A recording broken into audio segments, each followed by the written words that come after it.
La revue de presse de Julien Herpin. Bonjour Julien. Bonjour Jean. Dans Presse Océan, ce matin, on parle de l'élection présidentielle après le débat d'hier.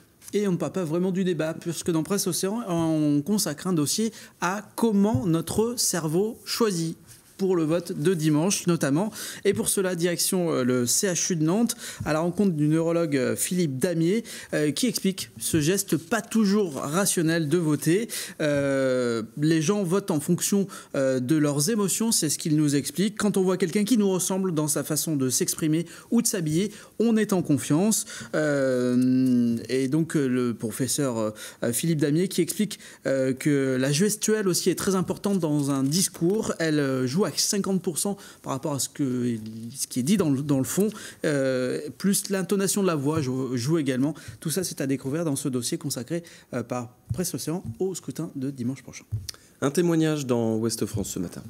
Oui, celui d'un avocat nantais qui est allé aider des réfugiés en Grèce. Cet avocat, c'est Franck Bouezek. Il revient de l'île de Lesbos en Grèce, là où arrivent une cinquantaine de réfugiés par semaine. Il était sur le camp de Moria pour aider les migrants en leur donnant des conseils juridiques pour préparer l'entretien qu'ils passent pour leur demande d'asile, écouter leurs histoires, relever les éléments qui pourrait permettre d'appuyer leur dossier. Au début, on est avalé par le camp, explique-t-il, par rapport à tout ce que ces gens ressentent, d'autant qu'ils ne sont que 8 avocats pour 3 à 4 000 migrants.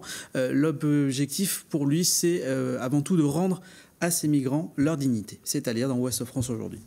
L'hebdo Sévrémen au chevet des vignes touchées par le gel. Et oui, on parlait la semaine dernière de ce coup de gel qui avait frappé le vignoble. Constat sans appel, c'est la catastrophe dans le Muscadet, nous dit l'hebdo de Sévrémen qui consacre un dossier à ce phénomène climatique. Les conséquences sont pas totalement mesurées, mais on risque d'avoir plus de 50% du vignoble de touché. Il faut attendre encore un mois pour en être sûr, avec une estimation de perte d'environ 5 millions d'euros. Ce sera compliqué de poursuivre après ça, dit ce viticulteur du Landreau, Patrice Boulanger, qui a lui 100% de pertes.